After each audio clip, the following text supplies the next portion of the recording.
Sir भी साथ है अपने साथ मीटिंग में, रिटायर्ड फैमिली जज रेस्पेक्टेड अरुण पारिक सर। वो भी आपका मार्गदर्शन करेंगे इस मुख्य परीक्षा के बारे में कि क्या क्या पूर्व सावधानियां रखनी है आपको परीक्षा के दौरान। सर की परमिशन से मैं कुछ स्टार्ट करता हूँ। हाँ, कुछ बातें मैं बताता हूँ और फिर फाइनल टच है वो सर देंगे और आशीर्वाद भी देंगे आपको परीक्षा के लिए। सबसे पहले जो सबसे इंपॉर्टेंट चीज है वो कॉन्फिडेंस बनाए रखना है आपको। ये कॉन्फिडेंस आपको आज कल और परीक्षा आपकी कंप्लीट होने तक है वो बना रहना चाहिए। नेगेटिव जो बातें हैं, नकारात्मक बातें, उन पर आपको ध्यान है वो नहीं देना है।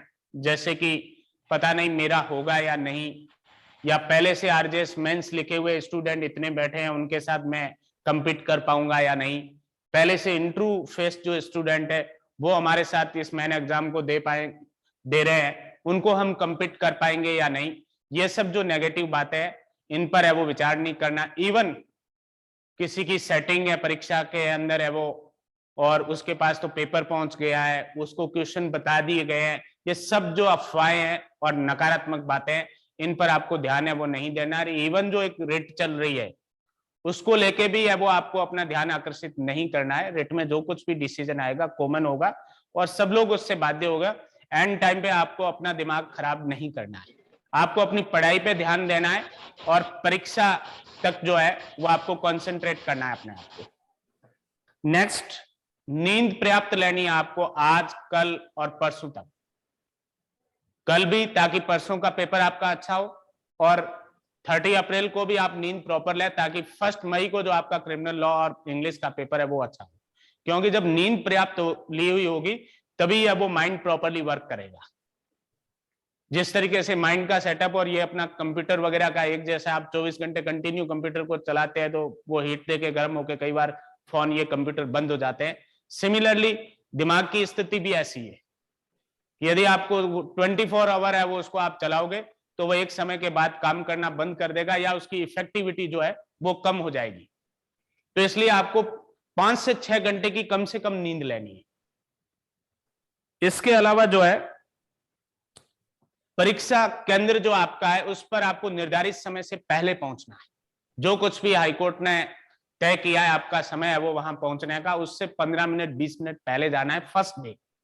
और उसके बाद जब आपको आपकी टेबल भी सर्टेन हो गई, रूम भी सर्टेन हो गया, तो जो सेकंड पेपर है आपका या सेकंड डे आपके दोनों जो पेपर है उसमें भी आप जो आपका परीक्षा शुरू होने का समय उससे है वो 10 से 15 मिनट पहले जाए ताकि हड़बड़ाहट नहीं हो।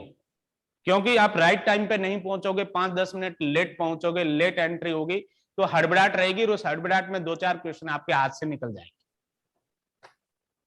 देन जो पहली बार मुख्य परीक्षा दे रहे हैं उनके लिए यह है कि पेपर आपको अलग से नहीं मिलेगा। पेपर जो क्वेश्चन होंगे वो उस आंसर शीट के अंदर प्रिंटेड रहेंगे। क्वेश्चन है वो प्रिंट रहेगा और नीचे उसका है वो जगह छोड़ी हुई रहेगी ब्लैंक, जिसमें लाइनिंग होगी और आपको उत्तर है वो लिखना है। अलग से पेपर नहीं मिलेगा आपको।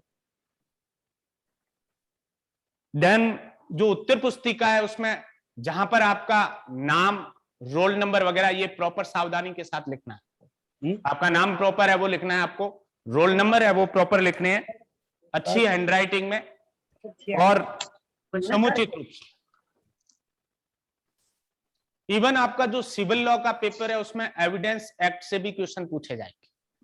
सिविल लॉ का जो सिलेबस में उसमें हो सकता है एविडेंस एक्ट मेंशन नहीं हो, बट पिछले सालों के पेपर आप उठा के देखेंगे तो सिविल लॉ में भी एविडेंस पूछा जाता है।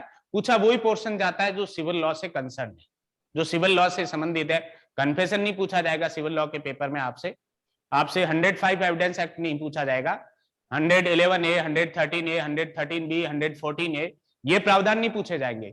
जो सिविल लॉ से रिलेटेड है एस्टॉपल पूछा जा सकता है, विटनेसेस की cross examination, examination in chief, re examination ये पूछी जा सकती है।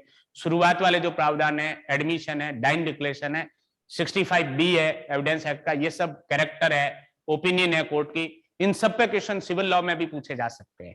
तो ऐसा नहीं है कि आप सिविल लॉ वाले पेपर वाले दिन एविडेंस एक्ट पढ़े ही नहीं, क्योंकि एविडेंस एक्ट सिविल लॉ में भी लागू होता है, क्रिमिनल लॉ में भी लागू होता है। देन उत्तर लिखना प्रारंभ करने से पहले एक बार 5 मिनट के भीतर पूरा पेपर पढ़ ले आप। क्वेश्चंस जितने भी दे रखे हैं एक बार नजर उन सारे प्रश्नों पर मार दें, कितने नंबर ऑफ क्वेश्चंस है, कितने मार्क्स में कितना कौन सा क्वेश्चन पूछा गया है, ये पहले शुरू के 5 मिनट में है वो देख ले आप। प्रत्येक प्रश्न को समुचित रूप से है वो पढ़ना है और उसके बाद उसका उत्तर लिखना प्रारंभ करना है। ऐसा नहीं कि हड़बड़ाहट के अंदर जो है क्वेश्चन पूछा क्या गया था और आप आंसर कुछ और लिख रहे हो। जैसे रेंट कंट्रोल एक्ट में पिछली बार एक प्रश्न पूछा गया कि साहब इविक्शन ऑफ टेनेंट है, इसका प्रोसीजर लिखिए। अब स्टूडेंट ने प्रोसीजर वर्ड को ढंग से पढ़ा ही नहीं और सेक्शन 9 रेंट कंट्रोल एक्ट का लिखना प्रारंभ कर दिया, ग्राउंड्स ऑफ इविक्शन। तो ये प्रश्न सही नहीं पढ़ने के कारण ये गलती हो सकती है, इसलिए आपको समुचित रूप से प्रश्न को है वो पढ़ना है मुख्य परीक्षा के। देन उत्तर के अंदर आपको सारवान शब्दावली लिखनी है। जो आंसर के लिए जो जगह छोड़ी हुई है, इसका मतलब ये नहीं है कि उस जगह को जैसे तैसे भरना है, जैसे तैसे शब्द है वो लिखने हैं, ऐसे नहीं है। जैसा अदरवाइज जो बीए वगैरह के एग्जाम में अपन कॉपी भरने का जो काम करते हैं, वो कॉपी भरने से यहां नंबर नहीं मिलेंगे। यहां आपने सब्सटेंशियल आंसर कितना लिखा है, सारवान बिंदु पर कितना उत्तर लिखा, जो क्वेश्चन पूछा गया उसका जो आंसर बनता है उसमें से महत्वपूर्ण बातें आपने लिखी या नहीं।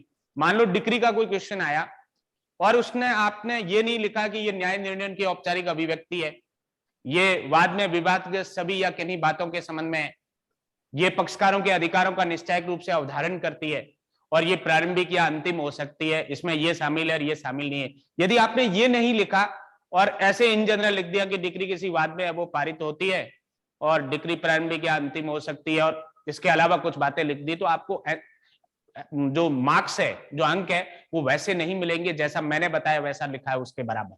मैंने बताया वैसा किसी ने लिखा है तो उसको 5 मार्क्स का यदि क्वेश्चन है या 3 मार्क्स का क्वेश्चन है तो 3 में से 2 या 2.5 भी मिल सकते हैं। और जिसने इन जनरल आंसर लिखा है उस गैप को तो 5-6 लाइनें लिख दी, बट 2A जो 2-2 में जो लिख रखा है उसमें से जो दी गई सारवान बात उसने एक भी नहीं लिखी, तो नंबर नहीं मिलेंगे, या मिलेंगे तो आधा नंबर मिल सकता है, मैक्सिमम 1 नंबर मिल सकता है। तो आंसर आपका सब्सटेंशियल पॉइंट पे होना चाहिए, जनरल आंसर नहीं होना चाहिए। पूछा कुछ और गया और आप उसको परिभाषित करने बैठ गए, जैसा पहले अपन ने डिस्कस किया कि साहब उसकी जो है निष्कासन की है वो प्रक्रिया लिखिए, आप किराएदार की बेदखली की प्रक्रिया लिखिए। अब लिखनी प्रक्रिया और आप आधार लिख रहे हैं उसके निष्कासन के, तो दोनों में अंतर है। सारवान उत्तर तो आपने लिखा ही नहीं, उत्तर तो लिखा है बट वो सारवान नहीं है। यदि किसी प्रश्न का उत्तर आपको नहीं आ रहा है तो उस प्रश्न को छोड़ दीजिए, आप नेक्स्ट प्रश्न पे आ जाइए और पूरा पेपर अटेंड करने के बाद आपको समय मिलता है तो उस छोड़े गए प्रश्न पे कुछ न कुछ जरूर लिखे आप। जो कुछ भी नियरेस्ट याद आ रहा है, उसका एग्जैक्ट याद नहीं आ रहा है बट संभावित जो कुछ भी आपको उसके आसपास का कोई प्रोविजन या केस लॉ वगैरह को याद आ रहा है तो जरूर लिखे, क्योंकि मेंस का एग्जाम है। कुछ न कुछ लिखा है तो आधा नंबर 1 नंबर मिलेगा ही मिलेगा आपको, छोड़ने के बजाय कुछ लिखा है तो मिलेगा। बट ऐसा नहीं करना है कि जो उत्तर आ रहा है उसको छोड़कर जो नहीं आ रहा है उसमें आप टिप्पे मारने बैठ जाओ। नो, आपको पहले जो उत्तर सही आ रहा है उस प्रश्न को अटेंड करना है। पेपर पूरा अटेंड करने के बाद खाली समय मिलता है तो जिन प्रश्नों में आप ब्लैंक को कुछ भी नहीं आ रहा है उसके नियरेस्ट आंसर या संभावित उत्तर जो कुछ भी आपको याद आ रहे हैं, इतना समय आपने पढ़ा है तो कुछ न कुछ याद आएगा ही आएगा आपको, तो जरूर लिखे आप उसको। पूरा पेपर अटेंड करना है आपको, ऐसा नहीं कि क्वेश्चन छूट जाए लास्ट में जाके। आपके टाइम मैनेजमेंट रखना है आपको बराबर। और मान लो लास्ट मोमेंट पे आप 10 मिनट बचे हैं और 2 प्रश्न करने हैं, लॉन्ग आंसर उसके लिखने हैं, तो ऐसी कंडीशन में आप ऐसा नहीं करें कि केवल एक क्वेश्चन को अटेंड करें, आप पॉइंट्स लिखते हैं उसमें, जो दोनों प्रश्न को अटेंड करें और उनके पॉइंट्स लिखते हैं आप। उनको आप एक्सप्लेन नहीं कर पा रहे हो पॉइंट्स को, जैसे 32 के सब वो डाइन डिक्लेरेशन पे क्वेश्चन है, आप डिटेल उसकी नहीं लिख पा रहे हो, बट 8 जो परिस्थितियां दे रखी है 32 के अंदर, मृत्यु के कारण से संबंधित हो, कारोबार के सामान्य अनुक्रम में किया गया, यदि आपने 8 वो पॉइंट भी लिख दिए तो आपको 30% 40% मार्क्स मिल जाएंगे उसमें।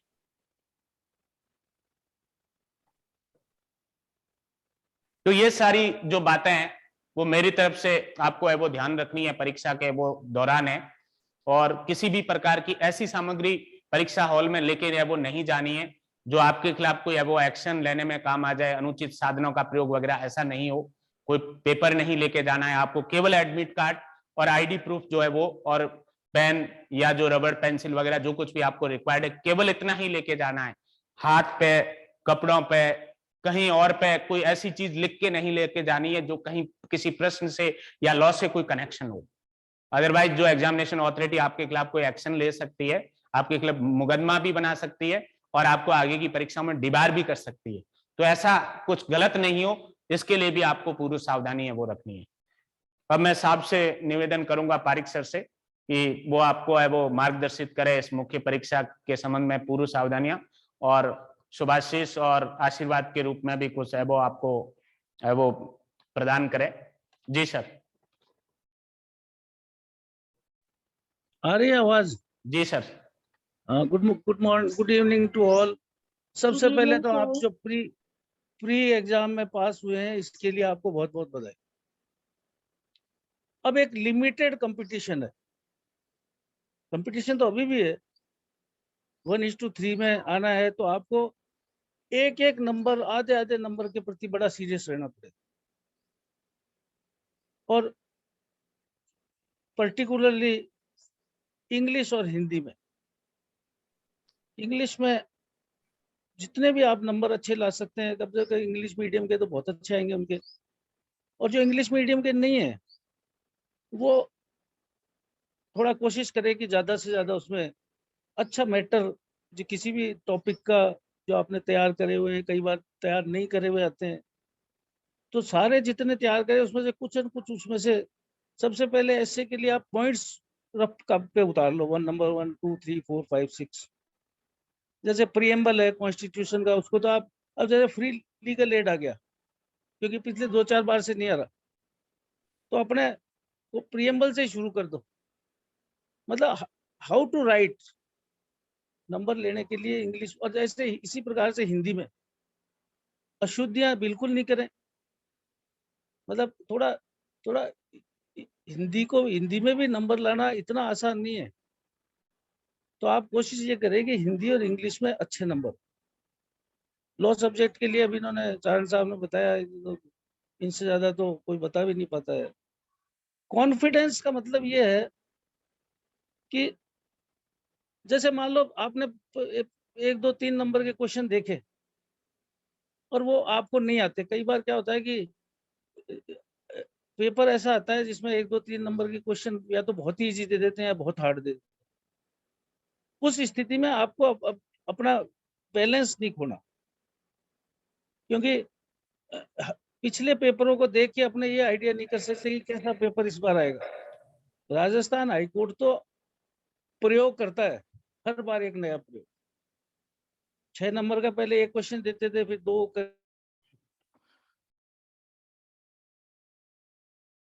Mic off. तो किस तरह से आप उसमें अटेम्प्ट करते हैं। एक दूसरी बात, लॉ में ये देखा है हमने कि सेक्शन, मान लो सेक्शन पूछा जब, तो आपको बताना ही पड़ेगा, लेकिन सेक्शन नहीं।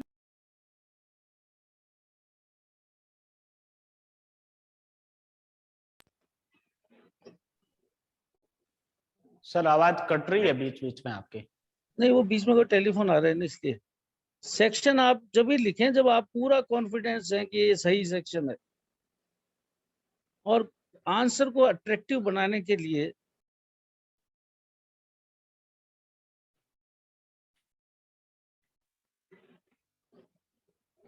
किसी भी जैसे कोई रूलिंग आपको याद है उसी की, तो आप सबसे पहले उस रूलिंग को लिख। ऐसे में आप इन्वर्टेड कॉमास में कोटेशंस लिखें, कॉमा का यूज करें, प्रश्नवाचक चिन्ह का यूज करें, जिससे ये लगेगा कि जैसे हिंदी प्री में जो ग्रामर का पार्ट था ना, उससे आप हमारे एक जज साहब बता रहे थे कि उन्होंने एक ऐसे याद किया रिफ्यूजी कैंप पर, और क्वेश्चन पेपर में आ गया एरोप्लेन क्रैश, तो बोला मैंने कुछ नहीं किया, सीधा लिखा कि plane crash at refugee camp, और बाकी वो कब लिखा।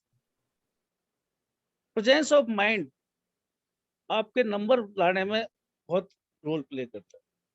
मेरा एक रिलेटिव था जो उसने एक टॉपिक चुना डेढ़ पेज लिख दिया, फिर घबरा गया, फिर काट दिया, फिर दूसरा टॉपिक लिखा, फिर एक पेज लिखा, फिर काट दिया, तो टाइम खत्म हो गया और 3 नंबर आए हिंदी में।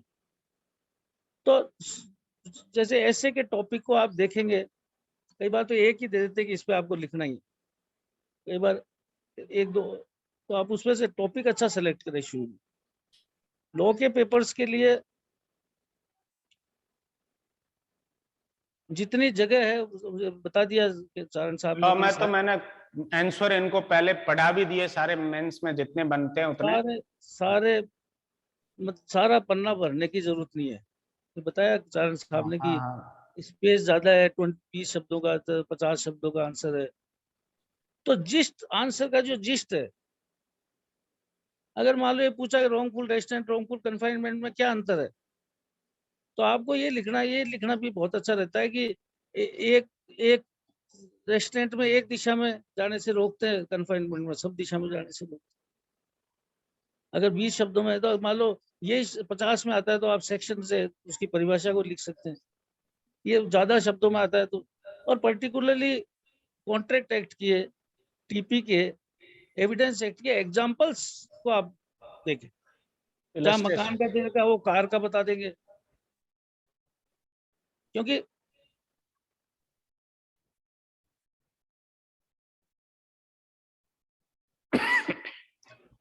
सर जैसा बता रहे थे आपको कि जो सेक्शन नंबर है, article number, section number, order, rule, वो कंफर्म आपको याद हो तो ही लिखना है, सबसे पहले लिखना है। वो बाद में लिखने वाली पद्धति चेंज होगी, सबसे पहले लिखना है ताकि एग्जामिनर है वो सबसे पहले इस बात पे आश्वस्त हो जाए कि वो प्रोविजन के बारे में क्लियर है, और नहीं आता है तो टिप्पा नहीं मारना है। ऑर्डर 21 रूल 97 है, तो वो उसमें आपने 98 लिख दिया तो फिर गलत हो जाएगा ना। अगर आप कॉन्फिडेंट है तो आप उसमें ऊपर ही ऊपर लिखो, सीपीसी के ऑर्डर ये रूल्स में के अंतर्गत प्रावधान है, इस तरह से। और एक एक नंबर की मारामारी रहेगी, मतलब ऐसा नहीं है कि बहुत 10 में से 5 क्वेश्चन करने हैं, लॉ कर लिया, यूसा पासबुक पूछा सीरीज पढ़ ली, कोचिंग आपकी बहुत अच्छी हो गई है। अब आपको वहां पर जैसे क्या है, मैं आपको बताऊं, ये सचिन तेंदुलकर 300 रन बना देता है और ये सचिन तेंदुलकर पहली बॉल पे आउट हो जाता है, तो वो दिन आपका अच्छा रहे, पेपर वाला दिन।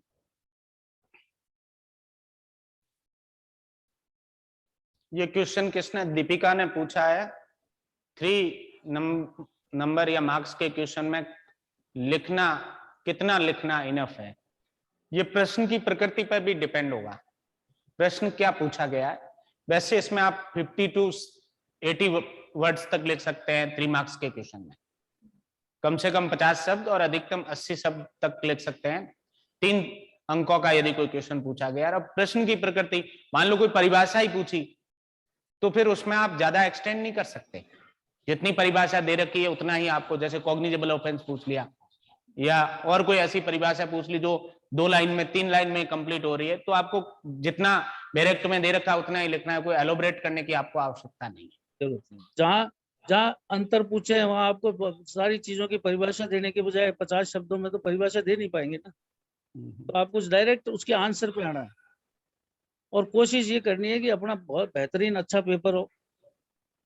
कई बार 135-45 तक की मेरिट जाती है, कई बार 190 जाती है, चूंकि आप प्री के बहुत टफ कंपटीशन में बहुत अच्छे नंबर लाके 75 से ऊपर लाके पास हुए, अच्छी आपकी चारण साहब ने कोचिंग दी है, तो बेहतरीन यूज करें, रेस्ट करें। इन्होंने बताया कि थोड़ा आदमी, कई मैंने देखा रात को 2-2 बजे तक पढ़ते रहते हैं, 5 बजे नहा धो के भी 8 बजे का पेपर है, भागम भाग करते हैं, फिर उनका नींद पूरी नहीं होती, वो उनका जो याद है उनको आता सब है, जैसे ही पेपर दे के बाहर आते हैं वो सब सही सही बता देंगे, लेकिन वहां कहेंगे यार वहां गलती हो गई, वहां गड़बड़।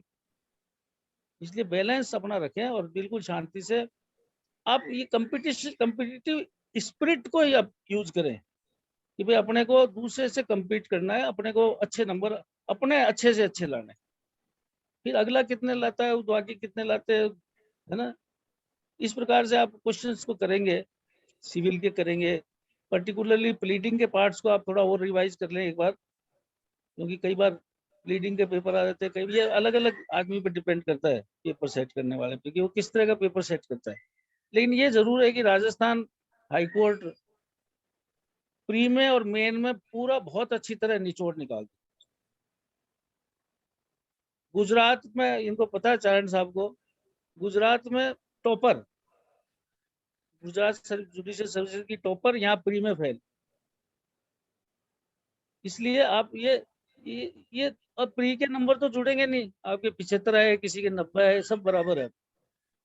अब तो दोबारा एक मेन एग्जामिनेशन के लिए आप इंग्लिश और हिंदी में जितने ज्यादा से ज्यादा नंबर ला सकते, मतलब कई बार टॉपिक ऐसे आएंगे कि जिसका न सुना न कोई, मतलब समझ तो आ जाएगा, तो आप उस पर पूरा ध्यान लगा के अपने पॉइंट्स बना ले, 1 2 3 4 5 6, फिर उनको नंबरिंग करते हैं सही।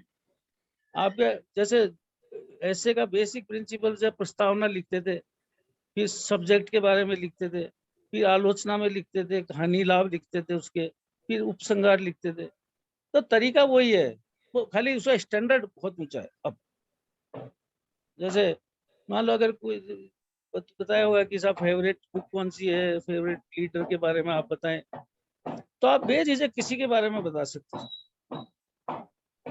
है ना। पर्टिकुलरली पिछले ध्यान दो, एपीजे अब्दुल कलाम आजाद है, महात्मा गांधी है, BR अम्बेडकर साहब हैं, तो पूरा यूटिलाइज करें एक एक नंबर के लिए। और जहां बिल्कुल ही नहीं समझ आता तो उसमें टाइम खराब करने की जरूरत नहीं है। मान लो कॉन्ट्रैक्ट टैक्स के ऐसे ऐसे एग्जाम्पल आ गया जो अपन ने देखा ही नहीं, अपने समझ ही नहीं आ रहा, उसमें गलत सही लिखने का कोई मतलब नहीं। फिर ये नियरेस्ट आंसर कहीं ये आता है। रेणुका बात्रा ने पूछा है कि ये बॉल पेन लिखा है तो जेल पेन यूज कर सकते हैं, जब बॉल ही लिखा है तो जेल कैसे यूज कर सकते हो, और नहीं करोगे तो आपकी रिस्क है। करोगे तो वो उसकी मार्क वो जो जांचेंगे नहीं उसको वो। तो इसलिए बॉल पेन ही यूज करना है अपने को, हाईकोर्ट के इंस्ट्रक्शन के खिलाफ बिल्कुल नहीं जाना है। ड्रेस कोड है वो, परीक्षा देते टाइम आप क्या ड्रेस पहन के आएंगे, क्योंकि जिस तरह से चीटिंग हो रही है ना, ये सबसे अच्छी खुशखबरी की बात यह है कि राजस्थान हाईकोर्ट के रजिस्ट्रार को राजस्थान गवर्नमेंट ने परीक्षा लेने के तरीकों के बारे में कमेटी का चेयरमैन बना। तो ये तो खुद बहुत एक्सपर्ट लोग हैं। आप जब तक कि मैं आपको बता रहा हूँ, जैसे जैसे आप एक बार सेलेक्ट हो गए ना तो आप ही विद्वान हो। इसलिए अभी तो खाली ये कोशिश करो कि ये 2 दिन अपने बहुत अच्छे निकले, अच्छा कम खा के, खाना आना कम करे, थोड़ा सोना नींद ज्यादा ले। Thank you very much, thank you Charan साहब, बहुत बहुत इनको मेरी तरफ से बधाई जी सबको। जी सर।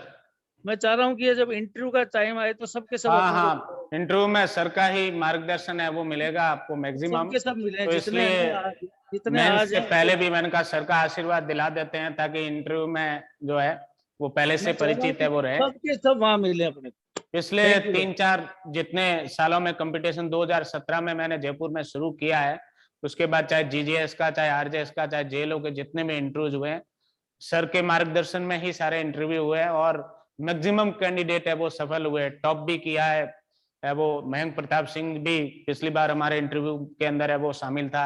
उससे पिछले जो तुषार बिश्नोई जिसने टॉप किया था, वो भी सर ने वो गाइड किया था हमारे साथ है वो मिलके। और रिधिमा जोहरी जिसने जीजीएस में टॉप किया था, वो भी है वो सर की और हमारी है वो स्टूडेंट रही है पर्सनली, जैसे आप और हम है वो बैठे हैं वैसे है वो गाइडेंस लेके गए हैं। और पूनम बिश्नोई जिन्होंने राजस्थान यूनिवर्सिटी में टॉप किया था, जितने भी कैंडिडेट चाहे टॉप नहीं भी किया, किसी और रैंक से भी सिलेक्ट हुए, जिन्होंने मार्गदर्शन है वो प्राप्त किया, उनको है वो फायदा हुआ। और इंटरव्यू देने के बाद उन्होंने पर्सनली मेरे को बोला है कि जो बातें इंटरव्यू के दौरान बताई या पूछी गई, जो हमें है वो क्लियरिटी आई, उसका हमें इंटरव्यू के अंदर बहुत है वो फायदा हुआ है। और मैं ईश्वर से प्रार्थना करता हूँ कि इस बार भी आप लोग है वो मैक्सिमम है वो इंटरव्यू के लिए सफल है वो घोषित किए जाए, और सर का है वो मार्गदर्शन और आशीर्वाद है वो प्राप्त हो आपको, और आपकी जो अल्टीमेट मंजिल है न्यायिक अधिकारी बनने की, वो ईश्वर आपको उस मंजिल तक है वो पहुंचाए, आपके परिवार मित्र सबको खुशियां है वो आपकी मिले। और एक बात लास्ट जो है वो प्रिकॉशन के रूप में कहूंगा कि अब जो वक्त है इसमें फोन किसी का आप अटेंड न करें, ज्यादा से ज्यादा बंद रखें अपना फोन, इवन कंपिटिटरों का भी अटेंड न करें। कुछ बातें जो आपको ही पता है किसी पर्टिकुलर क्वेश्चन के आंसर्स वगैरह के बारे में, ऐसी सीक्रेट बातें शेयर न करें, एवरी कैंडिडेट आपका कंपिटिटर है। यदि आपने शेयर किया और उसने भी वही बात लिखी, आधा नंबर आपसे ज्यादा ले आया और वैसे इक्वल था, तो वो सीट ले जाएगा और आप बाहर हो जाओगे। तो इसलिए कुछ बातें जो आपको है वो पता है, कुछ पर्टिकुलर क्वेश्चंस के आंसर जो टफ क्वेश्चन है उनके, जो अपन ने पिछले 3-4 महीने में वो मेंस के क्वेश्चन आंसर जो सॉल्व किए, लेटेस्ट जजमेंट वगैरह उनकी क्लियरिटी के साथ आंसर जो तैयार किए, वो आप किसी से भी शेयर ना करें। इस बात का ध्यान रखें। नेगेटिव फोन अटेंड ना करें। एन वक्त पे खूब परेशान करने वाले फोन करेंगे, ये प्रश्न आ गया तो क्या लिखेंगे कि भैया मुझे पता नहीं, मैं मेरी तैयारी कर रहा हूँ। पहली बात तो अटेंड ही ना करें, कुछ बोलना ही नहीं है। टेलीफोन और अखबार से दूर हो जाओ। हाँ, टेलीफोन, अखबार, टीवी, इनसे दूर हो जाओ। ठीक है, बस 10-12 घंटा में एक बार देख लो कि कोई है वो इंस्ट्रक्शन वगैरह या कोई ऐसी महत्वपूर्ण चीज है, तो एक बार ओपन करके 5 मिनट में देख लो आप। बाकी मैक्सिमम टाइम अपना फोन बंद कर लो आप। किसी बात की कोई प्रॉब्लम है तो आप चारण साहब से टेलीफोन करके उसका डाउट अपना क्लियर कर लो। Best of luck to all. आप सभी को है वो शुभकामनाएं केडी एडवांस लॉ क्लासेस की तरफ से और थैंक यू सो मच। वो पारिक जी की तरफ से। सभी लोग है वो सफल हो इस मेन एग्जाम में, और साक्षात्कार के लिए फिर है वो हम आपको है वो मार्गदर्शित करेंगे। माँ करणी की कृपा है वो आप सभी पर है वो बनी रहे, ईश्वरीय कृपा आप पर है वो बनी रहे। नमस्कार जी।